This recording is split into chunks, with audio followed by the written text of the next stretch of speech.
Psalm 23. Hey everyone, welcome to the Recruitment Show. We are talking about all of the major topics that people are discussing right now. Everything recruiting, future of work, and everything in between. I've got guests from all over the world to come and share their perspective and their thoughts and feelings and all of that stuff on these key topics. It might not be politically correct. It might not be what you want to hear, but it's people's perspectives, and it's important to hear people's perspectives.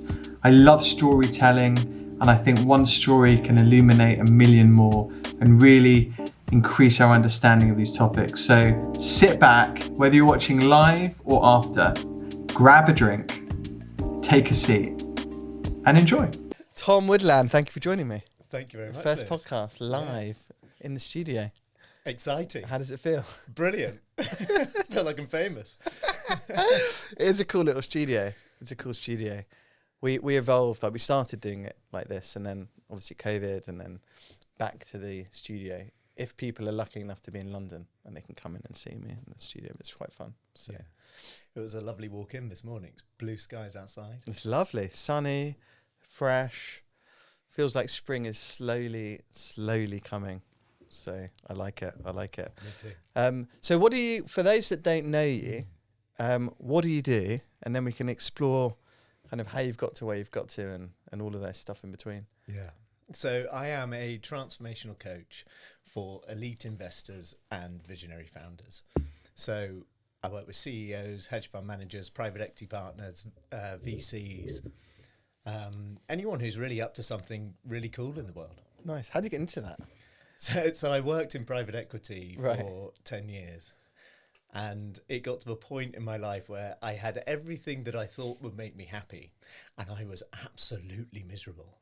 And I just thought, well, there's got to be something more to life than what I'm currently experiencing, seeing. Yeah. And it just got me really curious about, well, what is life? What are we doing here? Like, what is a source of well-being and performance and success and creativity? So when you said like everything you wanted in life, where did that come from? Was that like kind of school? It was like you do your A-levels, you go to uni, you do well, private equity, you can earn loads of money, and then like is that the Yeah. that's kind of what you're taught almost, isn't it? It's like just this path that you need to follow. Totally. Yeah, and I can't really tell you where it came from. I mean, my parents are, they've got a modest life. My dad's done very well. They actually come from South Yorkshire. My dad worked in business. He was a managing director of a load of businesses. Lived a comfortable middle class life. But in my mind, I always wanted to Kill it. Yeah, absolutely. Exactly. And I think it wasn't like I had everything that I wanted, but I was living in Marylebone. I had a job in PE paying, a couple $100,000 a year, 250 a year or something. I was like, well, this would be the kind of the baseline, where I could see how my life was going to progress, like into being a partner in a PE firm, like how much money roughly that would pay me, and I was like, wow, no, in this situation, I thought I would feel excited and kind of satisfied and content, and I was anything but. Interesting. It's true. It's like obviously like economics plays a part. You need to earn money, but like if the ultimate goal is earning money, it's like I want to earn this, I want to earn that, and you get there, and there's nothing else behind it. I see it a lot. Like people just, maybe they lose motivation, they fall off a cliff. It's like the classic money doesn't equal happiness. But I think a lot of the time when you're like at school and your path's almost set out, it's like, especially if your parents are like kind of advising you do their A-levels, you've got to go to university. If you don't go to uni, you're not going to get a good job. And then they go and be a banker, lawyer, accountant, whatever it might be. But then you get there and it's like, what else is there? Well, there's something missing. It's like there must be something else. Exactly. Yeah. And that's why I love coaching the people that I do, because they do have all of that material stuff, right? They've reached the point in life where they have everything that they thought would make them happy, give them the experience of life that they thought that they'd love. And there is something missing there. There's something not quite right. And that's actually a wonderful point to have a conversation around, right? Because it's like, well, I can literally point you to exactly what that is and help them find it immediately. Nice. Almost immediately. Yeah. It's tough though. Early on, it's like, like there's so much on social media about like do a job that makes you happy, and you got to love what you do, and it's so easy to say, but it's really difficult to actually find, isn't it? Like, what is it that makes you happy, or what is it like? What job? Because certainly early on, I mean, like who knows? It's like my kids' school are doing this careers fair, and my kid's 9, and like for the year 6s, so these girls are like 10 or something, and they're getting people in to advise them on what career path. And I'm like, why so early? Just let people try stuff. Like it's fine to try things. You don't have to know what you want to be for the rest of your life. Yeah. It's like, I want to be a doctor. I didn't grow up I wanted to be an executive search consultant or a recruiter or whatever. It's just like you kind of have to try stuff. Totally. And I really love what you're saying there, because it's like the greatest conditioning that we do to our kids is, and that's where it all begins, is like, stop that. Life is serious. You got to grow up, and it's not going to be fun, and you're going to have to work hard. And it's like, wow, you just basically, we are so well equipped to follow our excitement and our enjoyment. And kids do that the whole time, and we condition them out of it. And if people actually just followed that excitement, I call it the fun factor, follow the fun factor. But culturally, we don't think that's going to take us to anywhere where we might want to be, and it's just the opposite. It actually does take us exactly where we want to go. And if you're meant to be earning a lot of money, or you would like to earn a lot of money, there'll be a lot of money at the end of that as well. So then the two are not mutually exclusive. We've got all of these this conditioning which says, well, if you want this, then you can't have this, and that's all nonsense. None of that's true. Yeah. But if you're in a city like this, you've got to earn money. But like, other places, there's this Chinese proverb. I'm going to absolutely butcher it. I don't even know if it's a Chinese proverb or not, but it's like the fisherman story. I don't feel like so. Like you in like, and there's a guy fishing, catches one fish, feeds himself. Guy from the city comes, and like, if you get a boat, you can go catch more fish. And then he's like, well, then what? Then you can sell it in the market and earn more money. And he's like, then what? Well, then you can buy a few more boats and you can earn more money. You can live in a city and have a great life. And then what? And then you earn enough money to go live in a hut on the river, which is like full circle.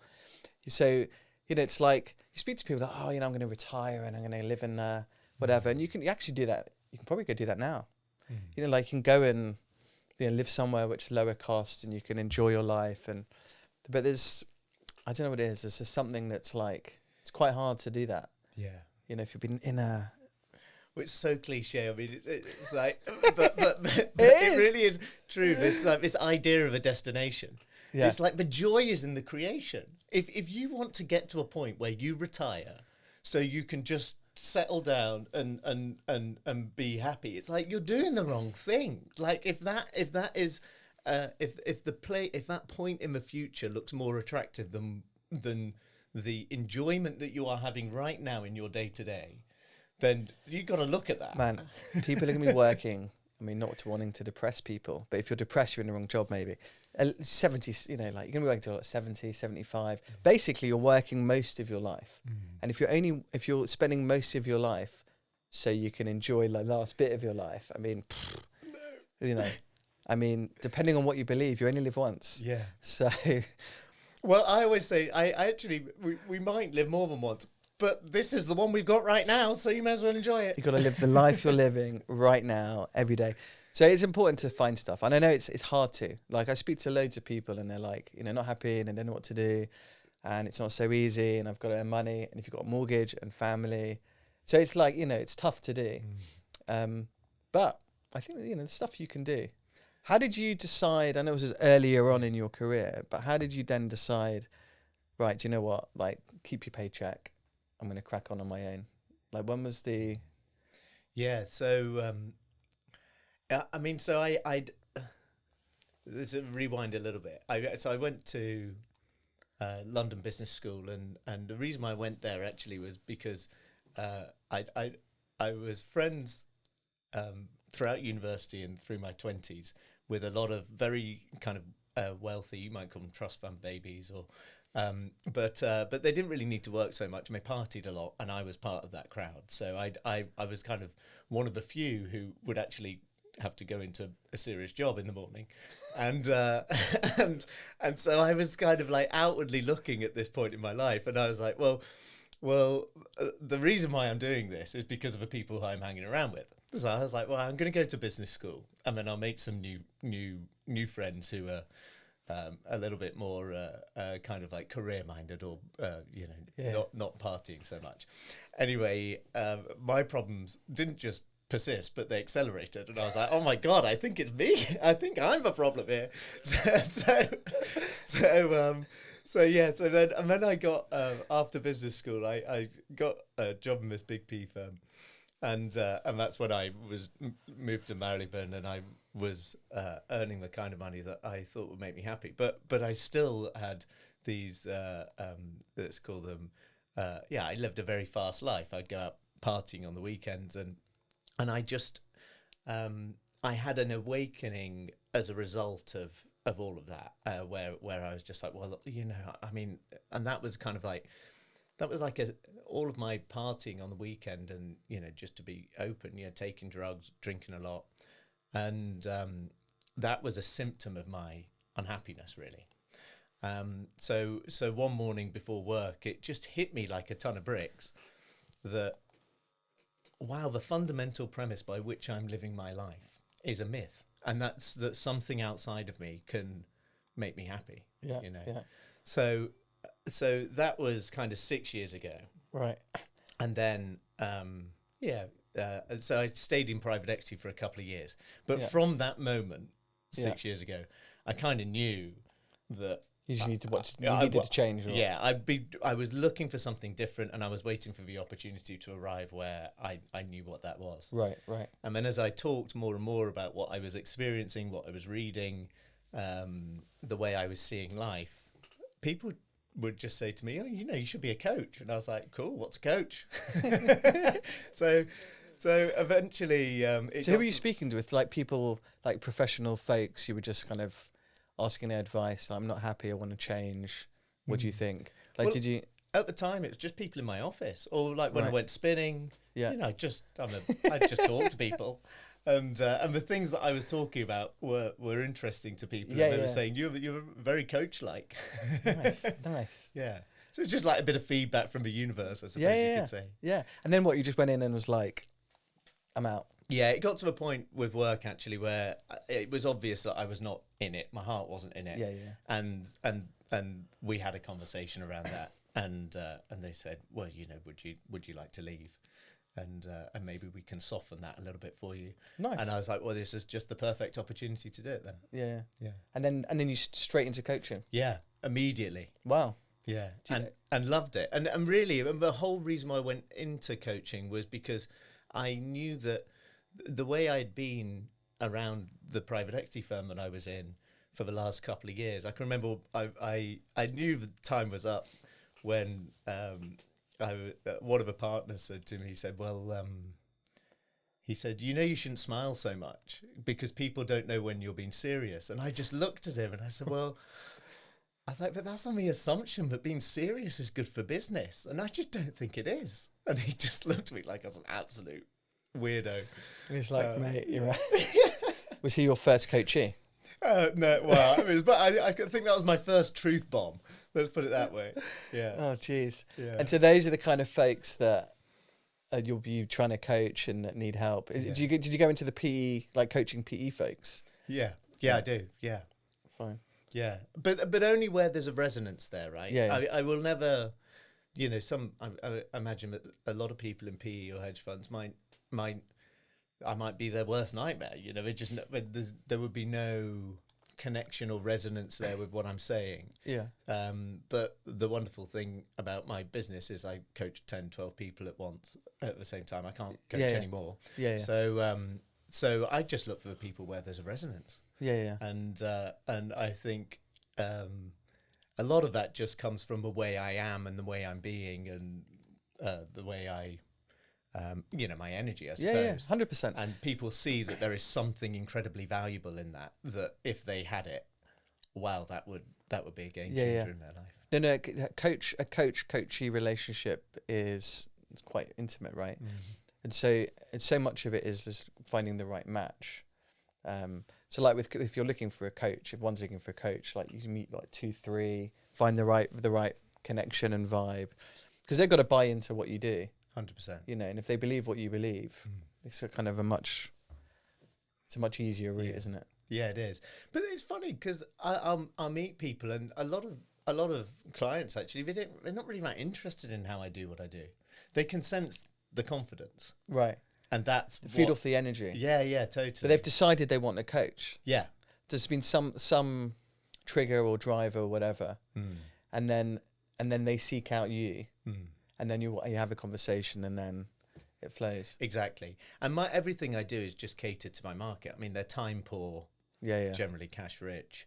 So I try to make it as efficient as possible. So that initial meeting is just like an hour. It might even not last that long, and you go from there. Yeah. Well, is there anything common that you're finding that people are experiencing that's similar?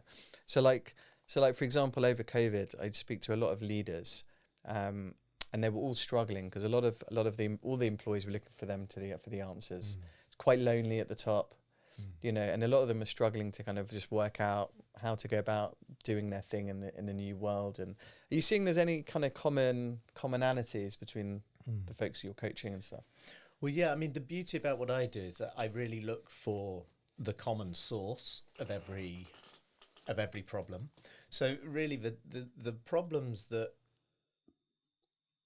there are myriad problems in the world, or so it appears. Yeah. Right. So problems are with relationships, decision making. You might even, like within a business, employee turnover, low employee engagement, all of this kind of stuff. So actually even health problems, right? So but really, actually, what if they all come from the same fundamental? What if they are actually a symptom of a deeper underlying problem? And the deeper underlying problem is actually a misunderstanding of how the human mind works and what the nature of the human mind is. So I'm kind of looking to that source, and when people really understand how their state of mind is being created, and how it all works, then they operate in a clearer state of mind. And a lot of the problems which were presenting themselves don't look like problems anymore, or they easily find a solution for them. Yeah, interesting. So your whole thing's mindset. So we did a lot of this actually with my team, thinking negative, positive thinking spirals, thoughts, emotions, etc. So you're coming at it from the perspective of, like, essentially context is everything, right? How they think about certain scenarios. Yeah, exactly. So it's almost like the context for the coaching that I have with an individual, which could be any number of things. It could be to live a happier life. It could be to 10x their investment in the coaching. It could be to avoid getting divorced. It could be to find a partner, like whatever they're interested in. That's where I meet them. That's cool. Yeah. But the way I take people from where they are now to there is through this understanding of how the human mind works, and that they have access to a far deeper source of intelligence that they're not currently accessing at the moment because of their misunderstanding of how the mind works, and a lot of noise is getting in the way, really. Yeah. It's amazing, isn't it, that these folks get to where they get to, but still, I mean, you laugh, it's interesting to hear, but like, everyone needs help, right? They say everyone needs a psychiatrist in their life or something. I think every single CEO in the FTSE 100 has an exec coach. Yeah. Like, we're all human, right? Right. Like, we all need, like, someone to chat to think through. We're not all perfect, Like, I think it's great. It absolutely is, and from what you said, it is hilarious to me how well people do even though they're in a fundamental misunderstanding as to how their mind is working. It's like your main piece of equipment. Yeah, I mean, yeah. could you even imagine that? Can you imagine like writing an incredible piece of electronic music when you don't know how the machine works?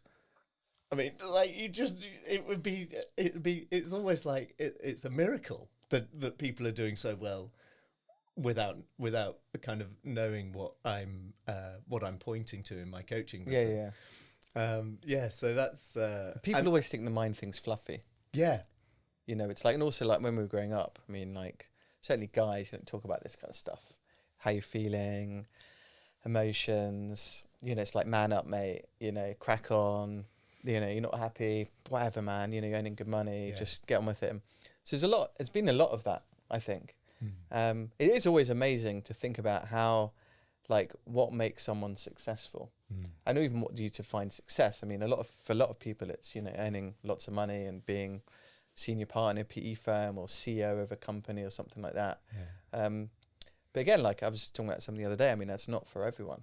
You know, like success can be like raising a family, you know, spending more time with your family. There's so many different ways to. That's why it's important to follow the fun factor.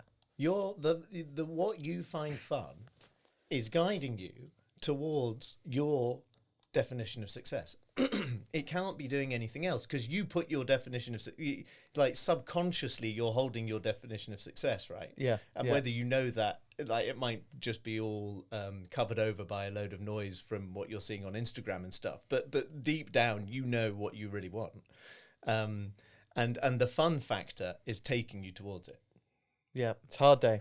I go through school gates and I call them career parents. You have them all over the place. Like they were pushed into, like, you know, want the kid to go to the best private school. They've got to get the best grades, and then like they become the same. Like their parents are doing it to them.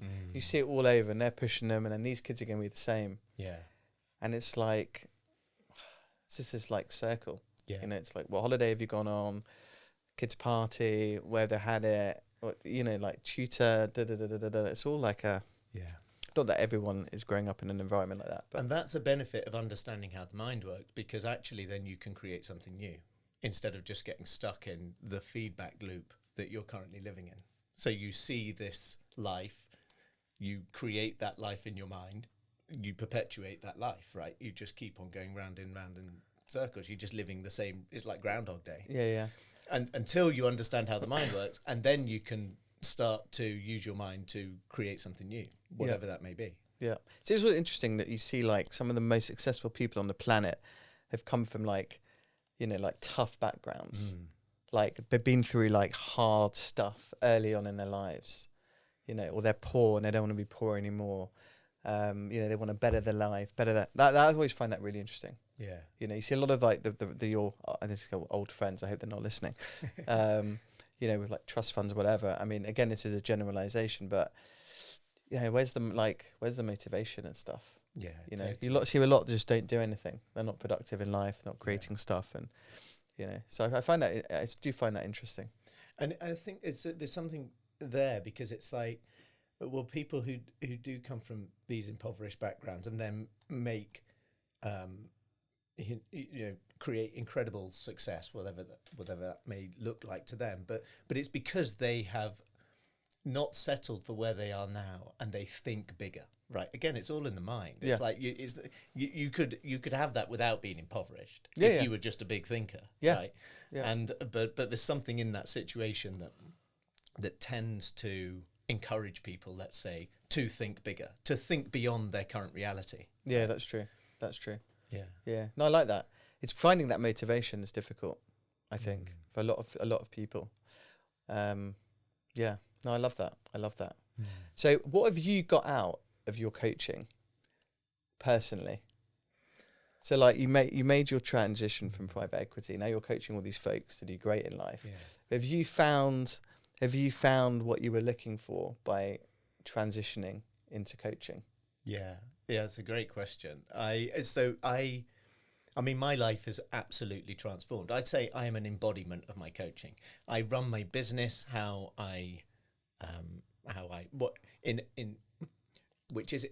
the way I run my business is in harmony with what I'm pointing to with my clients. Right. So it's about ease and enjoyment and a certain amount of effortlessness. There's action there, but it's inspired and feels great. So I had this dream business that. I mean, I never even knew that you could have a business like this. I mean, it's just So what such were you a expecting? joy. What were you expecting? I suppose, I don't know, a bit of a grind, I suppose. I mean, I come from private equity. That's what I was used to. So I was like, I thought I'd be, having to do lots of Business marketing. development, Yeah, it's all crack of the on stuff that I didn't really want to do. All of the business development stuff, all of the phoning people, to sell my product and this and that and the other, and and for a certain amount of time I did, until it didn't make sense for me to do that any longer. So I mean, and just my whole state of being, I've always been quite joyful, but I had it in certain areas of my life, and now it's just everywhere. I realise that's kind of like because you found this, but it's interesting because starting a business, and certainly as a sole trader, and a services business, a lot of people struggle with the business development stuff. So did you have to do any? Did you do any of that at the beginning? You just found it a little kind of like it evolved, and you met someone, and then they introduced you to someone, and that. Yeah. So here's the amazing thing is that when I was doing all of the business development stuff, I was stuck. So I did these videos on LinkedIn for a little while and put them on Instagram and stuff like that, and then and I had someone helping me with those, and so all of that stuff. Right, I was behind my computer, kind of like looking at the edits and making comments on it, and I didn't really enjoy it, so my energy wasn't really very good, and then I'd be a bit flat, and I wasn't coming.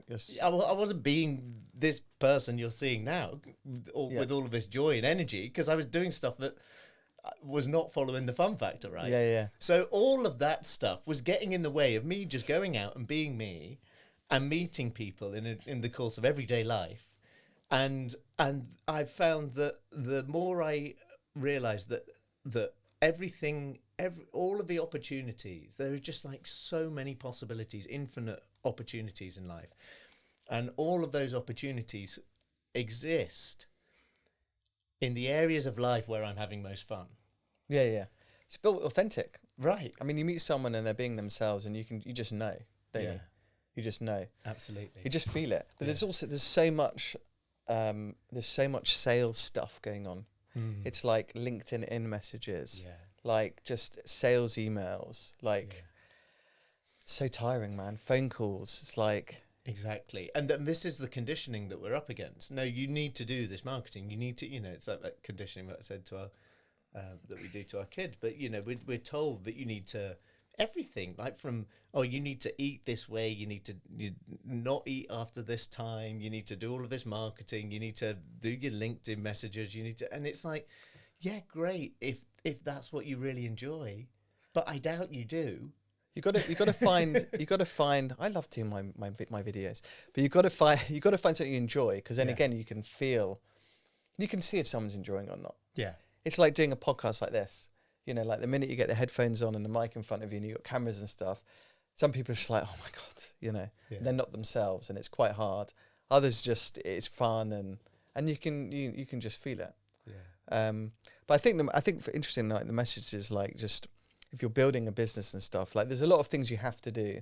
I mean, you have to make a sale, but how you make the sale, you can do that in a bunch of different ways. That can be authentic and natural and organic, and by meeting folks. Or you can go like hardcore, like email drip campaign, sales stuff. I get so much constant. I got this person that like sales email. Fifth one, it's like, you're so rude. Can't believe you haven't got back to me.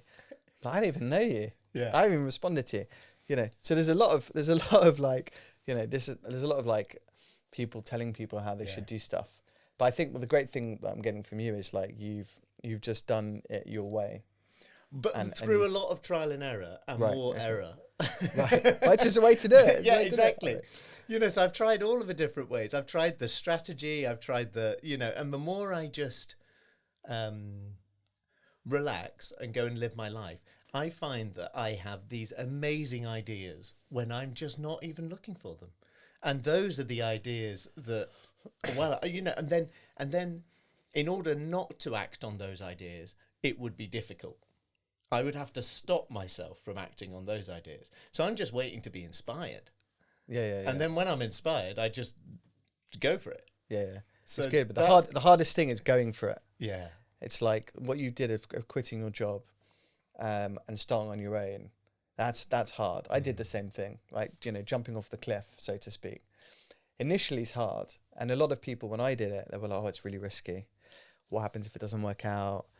You're doing really well. Like, what if?" And I think, like in England, it's a bit embarrassing to fail. It feels like, like people are just all a little. Yeah. Really, you're gonna, like most businesses fail in year one. Most businesses fail in year two, and then you can make it to year three. Business fail.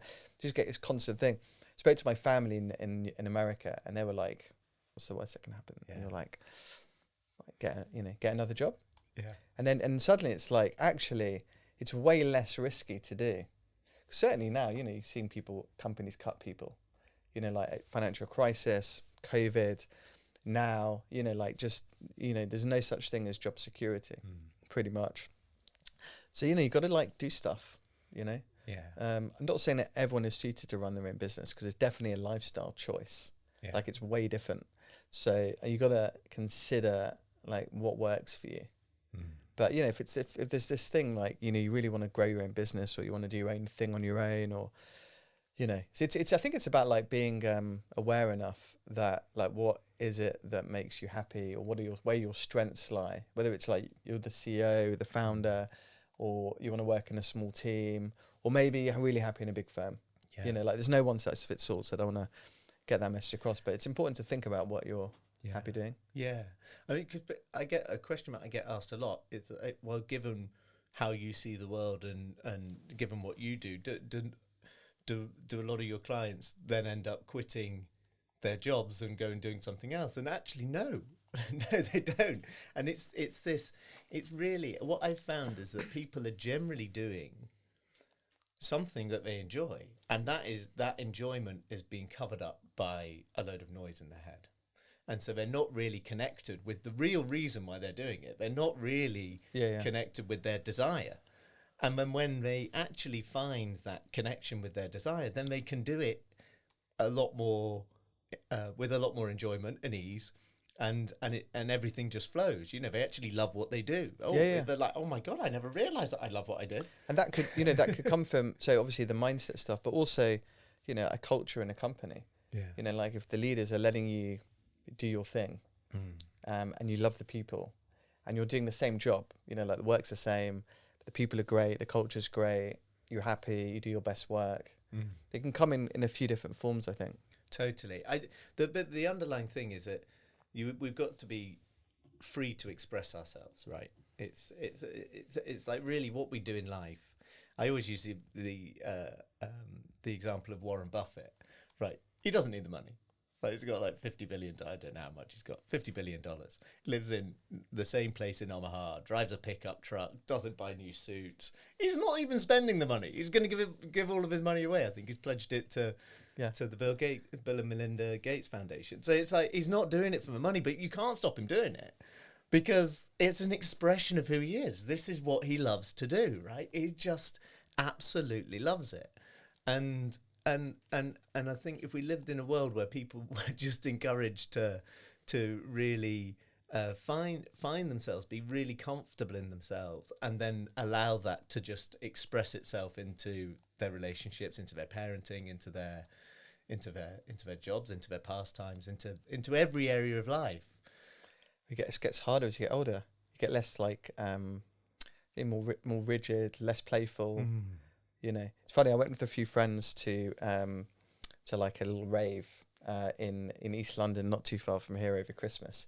So it was like me and like 4 friends, and we used to love like dancing and everything. Just like it's great fun. When you start dancing and the music's great, you feel amazing. And we got there, and it was like I think we were the oldest by like 20 years, at least. I mean, like we didn't realize. It was like you go in and you're like, oh wow, everyone's so young, and we're like 40s now. And then literally once the music started and you're like, there was still, I felt it. I was like, oh, you know, I don't know, I felt it, was it embarrassment or just, you know, and then it took me a bit of time just to let my hair down. I was like, you know what, I just love the music and we have a little dance and we had the best night. But it's weird, that feeling you get, which I never got when I was really young and you were just like dancing away and stuff like that. Yeah. So I don't know where that comes from, but you just feel so good when you can just, you let the barriers down or whatever they are. Totally. I actually feel really blessed because in that, the 10 years kind of leading up to my realization, I never lost my playfulness. I always I used to love psychedelic trance. I used to go to psychedelic trance parties. You say used to? Yeah. I don't listen to it kind of on a daily basis, but I'd love to go to a trance festival. I mean, it would just be brilliant. I actually think I might this summer.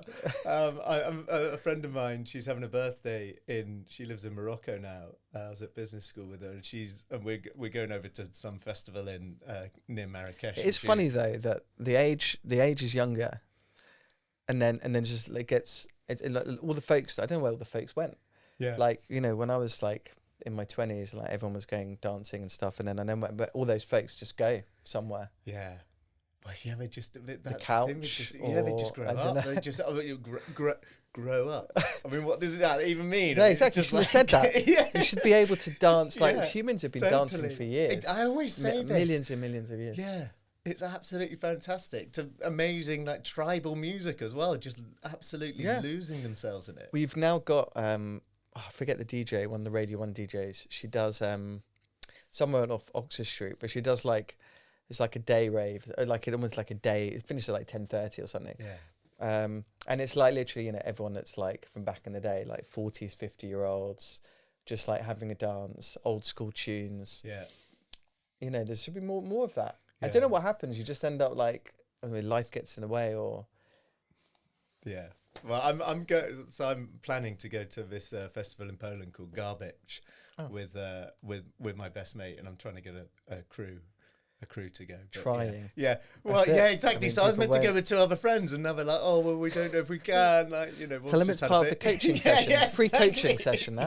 They should be paying you for you to convince them. That's actually the kind of stuff that I would really, I really want to blow the doors off what coaching is, and just be like, well, maybe it is just going to a festival and getting that really loose. Just dance and have fun and do something. Well, it's changing energy, isn't it? Totally.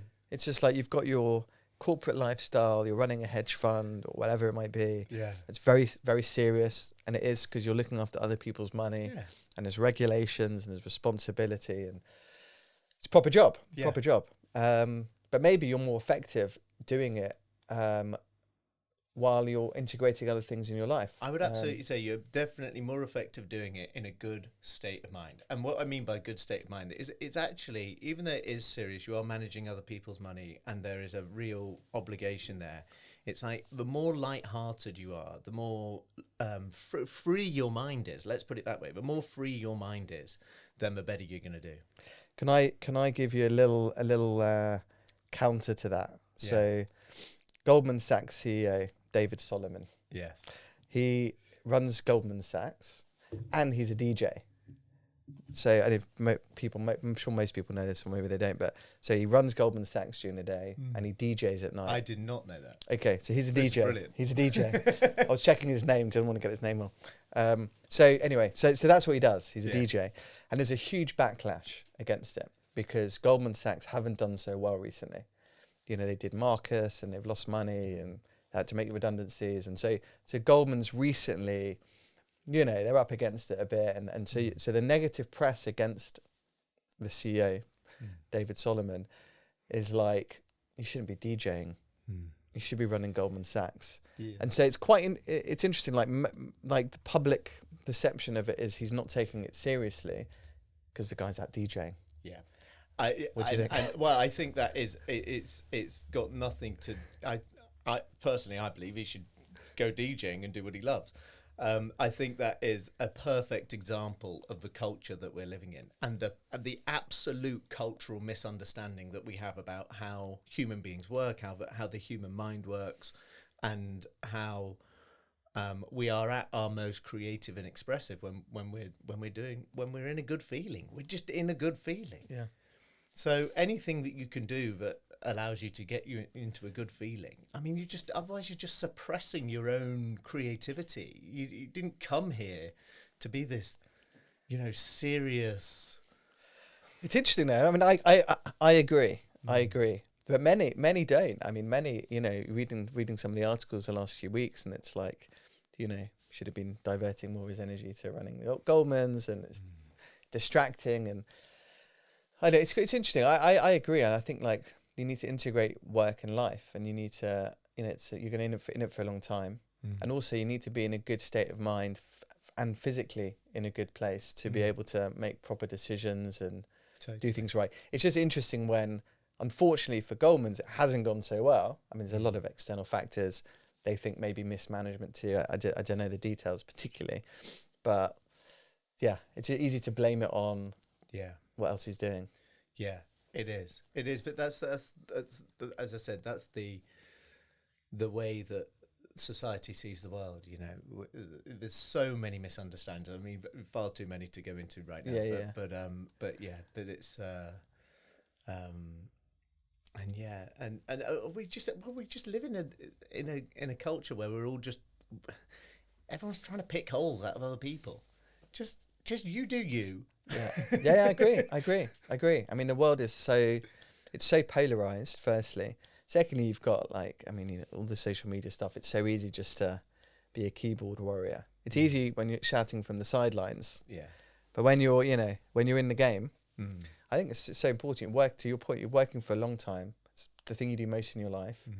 It's, again, another cliche, marathon, not a sprint. You got to look after yourself properly. Yeah. Eat well, sleep well, exercise. Be the best version of yourself. Totally. And here's the thing, and the only reason why people burn out, get really unhealthy, have nervous breakdowns. I mean, that is all just a state of mind issue.